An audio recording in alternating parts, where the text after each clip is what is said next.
Assalamualaikum warahmatullahi wabarakatuh. Nama saya Mas Udah dari kelompok 3. Di sini saya akan mempresentasikan mengenai politik dan nasionalisme perspektif Islam. Di sini saya akan menjelaskan bagian tentang pengertian politik.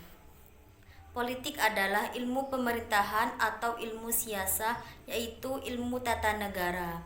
Pengertian dan konsep politik atau siasah dalam Islam sangat berbeda dengan pengertian dan konsep yang digunakan oleh orang-orang yang bukan Islam.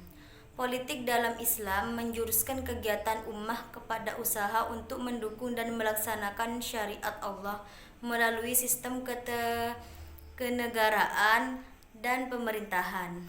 Ia bertujuan untuk menyimpulkan segala sudut Islam melalui satu situasi yang mempunyai wewenang untuk menerajui dan melaksanakan undang-undang.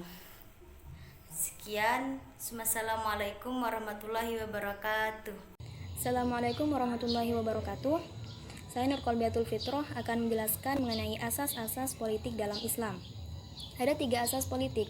Yang pertama yaitu asas hakimiyah ilahiyah atau disebut sebagai asas tauhid, yaitu merupakan asas yang memberikan kuasa pengadilan dan kedaulatan hukum tertinggi yang mana hanya mutlak milik Allah semata. Asas ini menghapus konsep kedaulatan hukum politik yang berada di tangan manusia, kerajaan maupun ras, yang mana mereka mengangkat kedudukan pada dirinya atas wewenang tersebut. Karena hanya Allah lah zat yang memberikan kita, yang menganugerahkan kita akal pikiran yang sempurna sehingga kita mampu menelaah kajian-kajian politik dalam Islam. Di sini hanya Allah lah yang berhak berkuasa atas perintah-perintahnya, yang mana perintah-perintah Allah tersebut dimasukkan ke dalam hukum politik Islam. Kemudian asas yang kedua yaitu asas risalah, yaitu berasal dari kerasulan, mulai dari Nabi Adam sampai Nabi Muhammad SAW. Jalan kehidupan para rasul tersebut berlandaskan kepada segala wahyu yang diturunkan oleh Allah kepadanya, yang kemudian mereka menyampaikan dan mentafsiri wahyu Allah tersebut kepada umatnya dalam bentuk ucapan maupun perbuatan mereka. Dengan demikian Allah memerintahkan kita umat manusia untuk selalu patuh dan tunduk terhadap segala perintah dan larangan Rasulullah. Dan juga manusia juga dituntut untuk tidak mengambil keputusan selain daripada Rasulullah sebagai hakim di muka bumi ini atas segala perselisihan yang terjadi di antara umat manusia. Kemudian asas yang ketiga yaitu asas khalifah. Khalifah sendiri artinya yaitu perwakilan. Maksudnya maksudnya di sini adalah wakil Allah yang berasal dari manusia yang memiliki kedudukan di muka bumi ini. Mereka telah memiliki amanah untuk berkuasa atas kehendak Allah, dan mereka juga dituntut untuk melaksanakan undang-undang Allah dalam batasan-batasan yang telah ditentukan. Jadi khalifah di sini hanyalah wakil Allah, bukan penguasa ataupun pemilik, hanya sebagai wakil Allah di muka bumi ini. Dan untuk menjadi khalifah terdapat syarat-syaratnya di dalam hukum politik Islam. Yang pertama yaitu bukan orang yang dolim, fasik dan lalai terhadap Allah. Mereka memiliki berilmu, memiliki akal yang sehat dan juga tentunya memiliki kecerdasan. Mereka juga merupakan orang-orang yang amanah dan senantiasa benar-benar mengikuti hukum-hukum Allah. Jadi bisa ditarik kesimpulan dalam asas-asas politik Islam ini. Yang pertama itu kan asas tauhid, yaitu hukum-hukum Allah yang mana kita harus patuh terhadap perintah dan larangannya. Kemudian yang kedua adalah risalah, yang mana kehidupan para rasul itu berdasarkan kepada wahyu Allah Subhanahu wa taala yang diturunkan, yang mana Rasulullah diutus dan diberikan wahyu oleh Allah untuk disampaikan kepada umatnya. Kemudian yang ketiga yaitu khalifah, yang mana mereka diutus untuk menjaga dan melestarikan dunia muka bumi ini atas dalam batasan-batasan yang telah ditetapkan oleh Allah. Jadi ketiga asas tersebut saling berhubungan dan tidak bisa dipisahkan. Sekian dari saya mengenai asas politik Islam. Assalamualaikum warahmatullahi wabarakatuh. Oke, di sini saya kebagian untuk menjelaskan tentang sistem politik Islam. Sistem politik Islam tersebut ada 5 bagian. Yang pertama adalah imamah, yang kedua musyawarah, yang ketiga keadilan, yang keempat kebebasan, dan yang terakhir atau kelima adalah bersamaan. Yang pertama itu bermakna tentang imamah. Yang dimaksud imamah itu ada atau kepemimpinan, pemimpin yang amanah dan ketaatan rakyat kepada pemimpinnya. Yang kedua itu adalah musyawarah. Musyawarah tersebut berkenan dengan pemilihan ketua negara dan orang yang akan menerima tugas utama. Yang ketiga, keadilan. Keadilan menyangkut dengan keadilan sosial yang dijamin oleh sistem sosial dengan ekonomi Islam. Yang keempat, yang berbunyi tentang kebebasan. Kebebasan tersebut di sini menjelaskan dalam artian kebebasan yang bersandarkan kepada ma'ruf dan kebajikan. Yang kelima atau yang terakhir, bersamaan. Dalam mendapat dan menuntut hak juga dalam memikul tanggung jawab. Itu yang berbunyi kelima. Terima kasih. Assalamualaikum warahmatullahi wabarakatuh. Nama saya Jamiluddin. Di sini saya akan membacakan bagian-bagian prinsip-prinsip dasar politik Islam. 1. Kedaulatan. 2. Syura dan ijma. 3. Semua kewarganegaraan dijamin hak-hak pokok tertentu. 4. Hak-hak negara. 5. Hak-hak khusus dan batasan-batasan bagi warga negara yang non-muslim memiliki hak-hak yang sama. Prinsip negara dalam Islam menurut pendapat lain. 1. Tauhid atau kekuasaan atau jabatan pemerintah itu sebagai amanah. 2. Keadilan. 3. Kedaulatan rakyat. 4. Musyawarah. 5. Kesamaan dalam hukum. 6. Kebebasan rakyat. 7. Persatuan. 8. Persaudaraan. 9. Gotong royong dalam ridho ilahi. 10. Kepatuhan rakyat. 11. Perdamaian. 12. Kesejahteraan. 13. Pengakuan dan perlindungan terhadap hak-hak asasi manusia. Assalamualaikum warahmatullahi wabarakatuh. Saya Nurayati dari kelompok 3. Di sini saya akan menjelaskan tentang tujuan politik menurut Islam. Tujuan politik menurut Islam ada 10. Yang pertama, memelihara keamanan menurut prinsip-prinsip yang telah disepakati oleh ulama Islam. Yang kedua, melaksanakan proses pengadilan di kalangan rakyat dan menyelesaikan masalah di kalangan orang-orang yang berselisih. Yang ketiga, menjaga keamanan daerah-daerah Islam agar manusia dapat hidup dalam keadaan damai dan tentram. Yang keempat, melaksanakan hukuman-hukuman yang ditetapkan syara demi melindungi hak-hak manusia.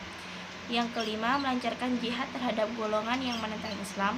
Yang keenam, menjaga perbatasan negara dengan berbagai persenjataan untuk menghadapi kemungkinan serangan dari luar.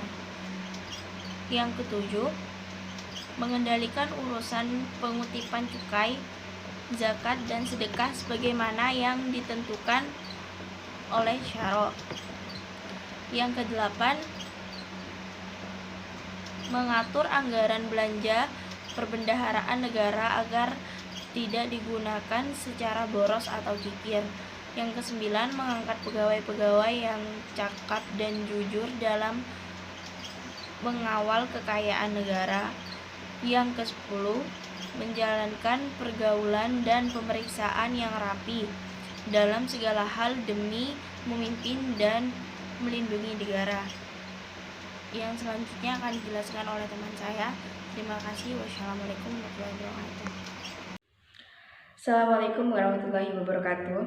Saya Faidatul Rohma akan mempresentasikan tentang apa itu nasionalisme.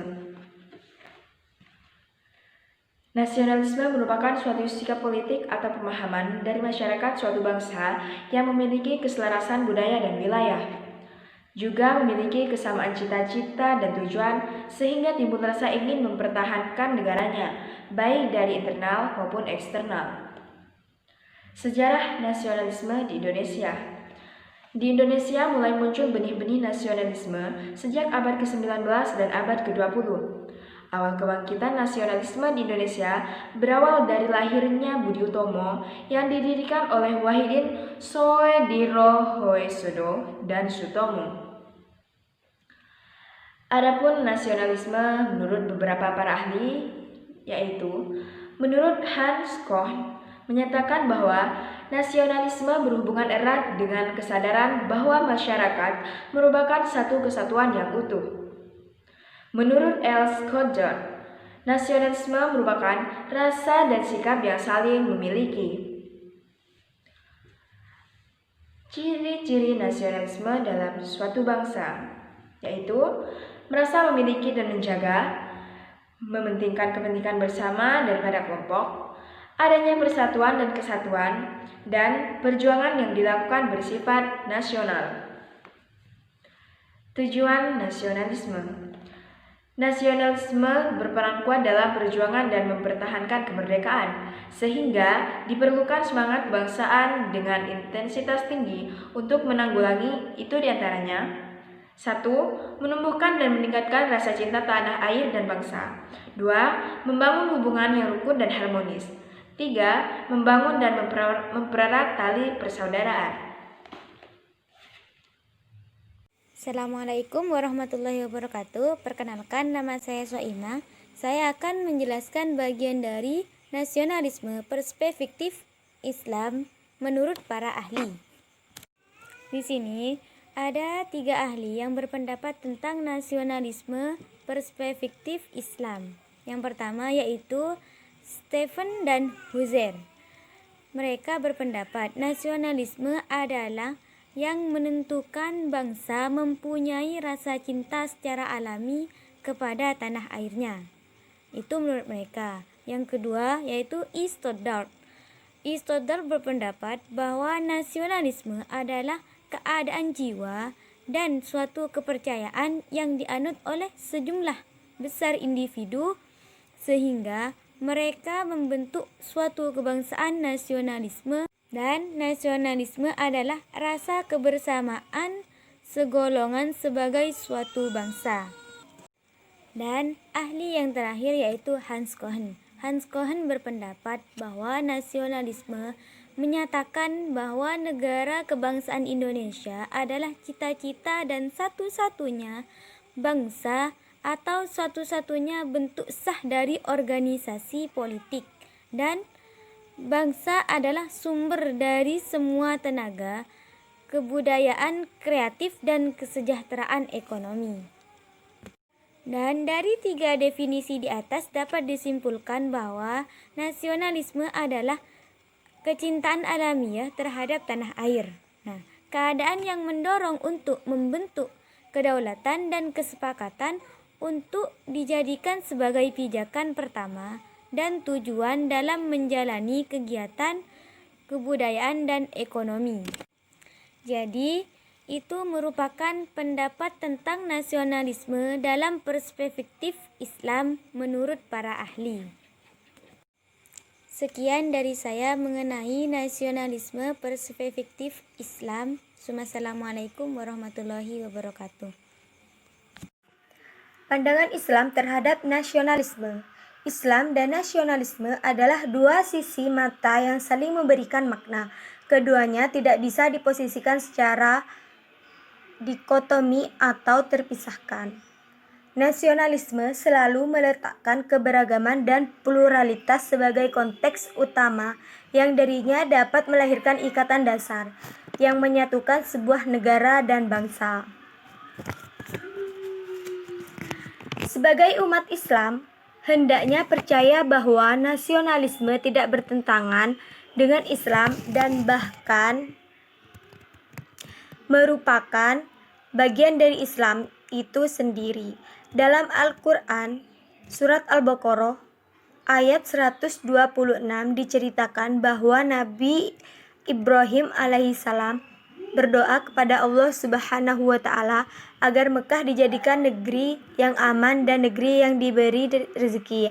Hal ini menunjukkan bahwa rasa kecintaan terhadap bangsa atau negeri sudah ada ketika zaman Nabi Ibrahim alaihissalam.